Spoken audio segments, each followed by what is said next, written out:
These are the top stories this hour. Former Prime Minister Dr. Denzil Douglas denies reports his diplomatic U.S. visa was revoked. Former Guyana President Bharat Jagdeo is defending his lifestyle, and Hillary Clinton has opened up about her use of a personal email address. Good afternoon. Welcome to the ZIZ Midday Newscast. Today is Wednesday, 11th March 2015. I'm Ebony Brandon.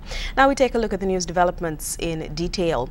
Former St. Kitts and Nevis Prime Minister, the Right Honorable Dr. Denzil Douglas, has denied what he described as a fabricated story appearing in local media to the effect that 1 week before the February 16 general elections, the U.S. government revoked his diplomatic visa.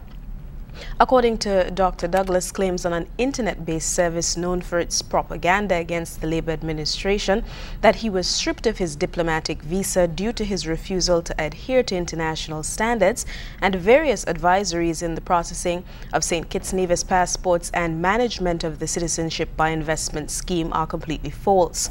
However, sources close to the government have supported the reports on social media and elsewhere that the U.S. visa of the former Prime Minister was revoked by the Americans 1 week before general elections. U.S. officials are quoted as saying that the timing of the visa revocation, which has not been made public, was not done deliberately to coincide with the election campaign, but was the result of a gradual process. Dr. Douglas argues, however, that it was the U.S. visas in the diplomatic passports revoked by the Unity administration which have been cancelled. Dr. Douglas's statement said in this circumstance, where a visa was issued in the diplomatic passport which has been recalled or cancelled, we've been advised that we need to apply for new visas in our regular passports. Attempts by ZIZ News to contact Foreign Affairs Minister Honorable Mark Brantley for a comment yesterday were unsuccessful. The Honorable Lindsey Grant has said that close collaboration between government ministries and other organizations locally, regionally and internationally will be a hallmark of the Government of National Unity. The Member of Parliament for Constituency 4 said cooperation has already begun at the community level to address the needs of the people of St. Kitts and Nevis. Halfway tree, for example, the playing field, the persons in that area wanted lights on the playing field for the last 4 years. They have not had that. And I've reached out to Minister Richards in that regard since the playing fields come on to his ministry. And I'm hoping that we get the lights in the next 2 to 3 weeks to deliver to those people. And there are several other areas in my constituency that I have to reach out to ministers to ensure that the business is done. The Clarence Fitzroy Bryant College's Student Government Association embarked upon a unique venture in February. The activity was twofold: a gift basket sale on 4th Street and the first annual CFBC Love Parade. The Love Parade saw deserving persons across the community receive small tokens of appreciation to highlight their selfless efforts to others. According to a CFBC press release, many recipients were surprised, overwhelmed and very grateful as they were greeted with the gift baskets. The statement continued that the CFBC student government is eager to give back to the community and is innovative in its ideas. Prior to the Love Parade, the Student Government Association hosted a Christmas food drive to help those in need during the holiday season. The Student Government Association is led by Abigail Liebert. In regional developments, former Guyana President Bharat Jagdeo has given his first local press conference in 3.5 years in an attempt to defend his controversial Babu John speech over the weekend. When it comes to the principles of late President Dr. Chedi Jagan, Mr. Basdeo says he sees nothing wrong with the wealth he's accumulated or the benefits he currently receives, brushing aside criticism by the Jagan family of the lifestyle of present People's Progressive Party officials. The children of late President Dr. Chedi Jagan have been highly critical of the lifestyle of PPP officials, arguing it goes against the principles of Dr. Jagan and the party he founded. But today, Mr. Bharat Jagdeo took a swipe at the Jagan children. What is the point you're making, and what are they making? In 2009, the daughter of the Jagans, Nadira Jagan Brandsir, said her parents were probably the most incorruptible people you would ever find. Their honesty and integrity were of very high standards, but she said she could not find that in many of the leaders of the PPP and government. She said when she sees some of the things happening, her parents must be churning up in the waters of the rivers their ashes were sprinkled in. Joy Jagan, the son of the Jagans, said he would not be backing the PPP in these elections, and his wife Nadia Jagan said those who follow Dr. Jagan and what he stood for cannot accept what the PPP has been doing. At a press conference at the PPP's headquarters, Mr. Jagdeo was asked to react to what the Jagan family has been saying. that Chedi Jagan wanted us to ride motorcycles all our lives. Let me tell you something. I don't think Chedi Jagan living in Bel Air Park at that time in a nice house was typical of most of Guyana. But Chedi Jagan lived at that time there. Did that weaken his commitment to the cause? Because at that time, that was a prime, I think it's Bel Air Park? Bel Air Park. New Haven. That was a prime area. It's a big piece of land, a nice house. Dr. Jagan lived in the Bel Air house before he became president. In fact, it was designed by Dr. Jagan and built during 1966. He lived in it until he moved into State House when the PPP won elections in 1992. When Dr. Jagan died in 1997, Mrs. Jagan moved back into the house, making a few changes, even living there while she was president, until she died in March 2009.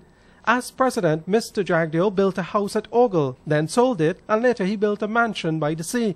The pension package he signed into law himself has been very contentious, but Jagdeo has no problems with it. That's $3 million a month and an unlimited number of staff and vehicles once he makes the call. Let me tell you, in 20-odd years in public office, if the worst thing that they can say about me is that I have a pension that they try to make look like I took for myself, which is not true, and that I have a big house, and that I earn now a lot of money abroad, then I'm good.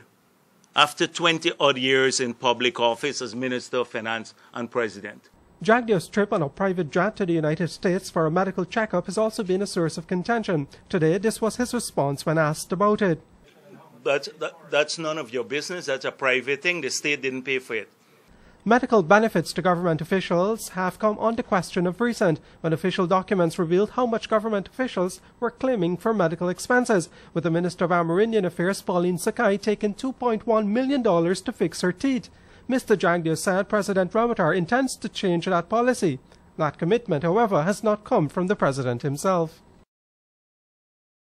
In St. Lucia, Stevenson King has denied any direct involvement in planning and execution of Operation Restore Confidence. Speaking outside Parliament, the former Prime Minister questioned the incumbent's address and the findings of the impacts report. According to King, Sunday's revelations by Prime Minister Dr. Kenny Anthony have done more harm than good. He is happy that the CARICOM impacts probe is complete and that some of the findings, though disturbing, were made public.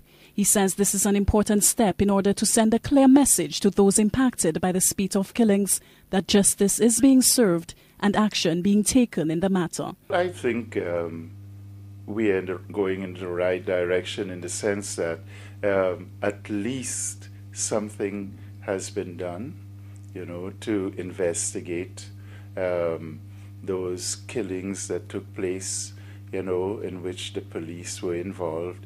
And where people, the one thing that caught my attention looking at the news last night was people crying for justice. And Archbishop Rivas says he wants to make it clear all human life is sacred and must be protected.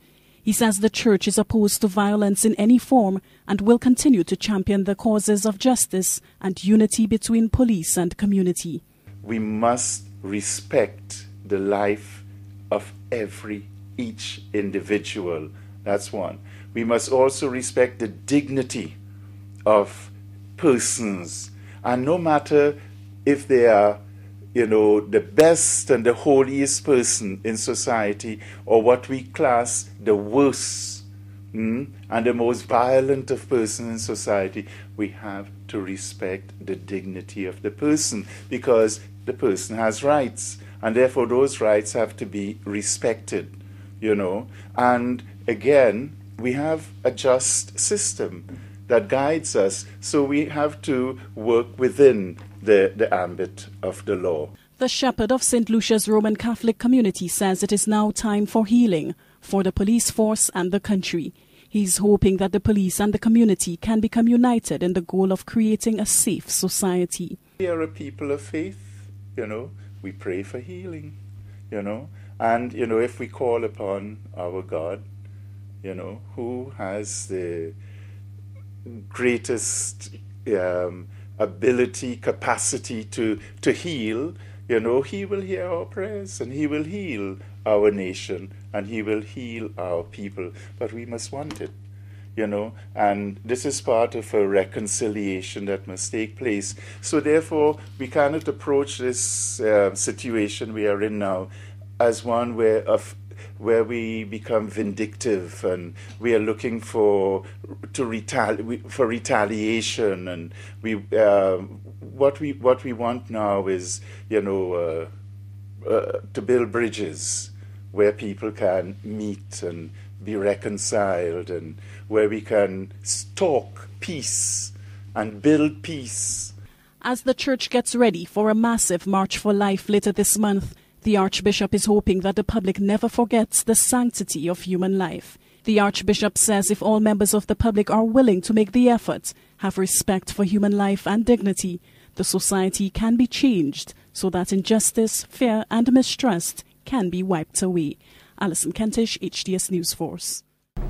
Internationally, a group of students and supporters marched from a campus community center to the now-defunct SAE Fraternity House on the campus of the University of Oklahoma on Tuesday. They promoted a message of tolerance and acceptance of diversity. I'm here to stand in support for all of the true Sooners at the University of Oklahoma, standing in support of what we believe in, which is unity and solidarity at this university. We believe that character is not defined by the color of your skin, right? We're just standing together as one big family. Yes, I have. Everything from, just microaggression in classrooms to literally being called the N-word after walking home from school. I've seen some of the most insidious forms and also some of the most quotidian instances of anti-black violence. It's not surprising at all. What was surprising was President Bourne's, his quick response, and he's done better than I think a lot of university presidents in years on racial issues, especially of this magnitude. In her first public comments on a growing controversy, Hillary Clinton defended her use of private email during her time as Secretary of State and insisted no rules were violated. Still, she conceded that she should have used a government account. Breaking her silence on a growing controversy, Hillary Clinton said Tuesday her decision to use private email while serving as Secretary of State was simply a matter of convenience. But in retrospect, she admits it may have been short-sighted. I thought it would be easier to carry just one device for my work and for my personal emails instead of two. Looking back, it would have been better if I'd simply used a second email account and carried a second phone, but at the time, this didn't seem like an issue. In a 20-minute news conference at the United Nations, Clinton said she did not violate any rules or attempt to hide her communications, and she maintained she never sent any classified material over email. Clinton also insists she went above and beyond what she was required to do as a State Department employee. And I have no doubt that we've done exactly what we should have done.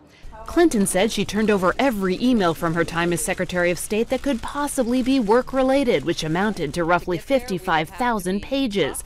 But she said her personal emails about things like her mother's funeral or her daughter's wedding would remain private. And I think most people understand that and respect that privacy. Her comments come after days of intensifying calls from Republicans as well as Democrats to address the matter. The fact that she didn't discuss this created a vacuum that her opponents easily tried to fill. They have framed this narrative as the Clintons being overly secretive. And has thrown an unexpected wrinkle in what was supposed to be a well-orchestrated rollout of Clinton's 2016 presidential campaign.